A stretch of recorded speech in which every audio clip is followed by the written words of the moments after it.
everyone. This is the second part of, I think, a 6 or 7 part series all about fat and cholesterol. And this part is all about the purposes of fat. So many people think that fat is just used for energy, and so any extra that we eat will just be stored in our fat cells for later. However, this isn't true. We have many purposes for fat in the body, and it is a very essential macronutrient. So we have carbs, protein, and fat as our macronutrients, and carbohydrates are primarily used just for energy. So if we eat too many carbohydrates for the amount of energy that we are expending, then we will store the extra as fat for later as a survival mechanism. On the other end of the spectrum, we have protein, and protein is mostly used for structure and function of the body. So if we think about the fact that a calorie is a measurement of energy, we actually don't really utilize many calories from protein because we're not really using protein for energy. So that means that if you keep your calories consistent but you increase your protein consumption, then you will find that it's easier to lose weight because you're consuming less calories that are going to be used for energy. And then we have fat, which is in the middle. So we use fat for energy and we use fat for the structure and function of our body. And we actually use fat as our predominant fuel source, which means that when we are sedentary or lightly active or even moderately active, we're still relying predominantly on fat for energy.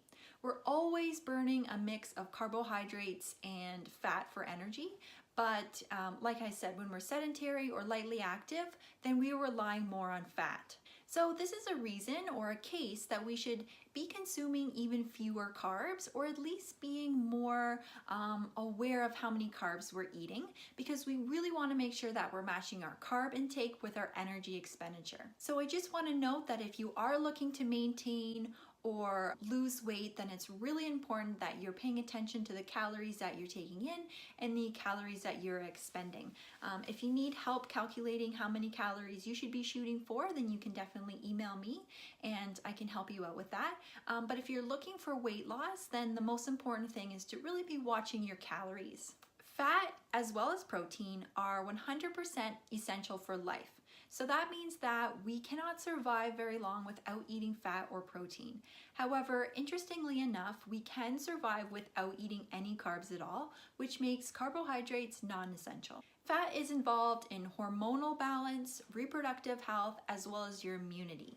So if you aren't eating enough fat, then these 3 processes are going to be affected. Your immunity is going to be affected, you're going to have difficulty balancing your hormones, and you could also have issues with reproductive health if fertility is something you're focusing on. Fat is also the carrier of fat-soluble vitamins such as E, A, D, and K, and if you don't eat enough fat, then it's very difficult to be absorbing enough of these vitamins. Fat is also important for growth and development. So this is particularly important for children, but it's also important for adults as well, especially if you are looking to put on some size, gain some weight, or gain some muscle. It's going to be really important that you're eating enough fat. Fat also influences the inflammation that's in our body. So omega-6 tends to be more pro-inflammatory, where omega-3 tends to be a bit more anti-inflammatory. It's actually considered nature's anti-inflammatory. And I'm going to get to that in the next video, which discusses the different types of fat, but it's important to have a balance of the two. And finally, we have cholesterol. Cholesterol is actually a sterol and an alcohol. We actually only get 20 to 40% of our total body cholesterol from our diet. That means that we make 60 to 80% of our total body cholesterol in our liver endogenously. So if you decrease your cholesterol consumption, your body starts to produce more. And if you increase your cholesterol consumption, your body starts to create less. And this means that the body tightly regulates our cholesterol. Cholesterol is 100% essential, and so the body needs to tightly regulate it. There are certain things which I'll be discussing later in this series that promote the increase of our cholesterol production, so I'll get to that later, but I just want you to know that our dietary cholesterol doesn't play a very big part in it. There are several purposes of cholesterol in the body. The first one is that it's a part of every single cell membrane, and whenever there's damage in our body or our body needs to repair itself, cholesterol is sent there to help to fix the cell membrane. Cholesterol is also important for bile acids and bile salts, so cholesterol helps us to digest fat. Cholesterol is also the backbone for all of our steroid hormones. So these are the hormones like estrogen, progesterone, and testosterone.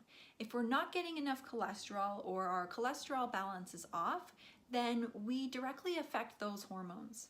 Cholesterol is also important for the bioactivity of vitamin D. So if you are taking a cholesterol lowering drug such as a statin, then all of these things are going to be affected.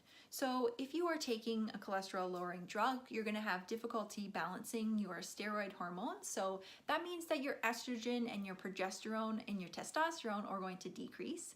You're going to have difficulty utilizing vitamin D, which has many implications.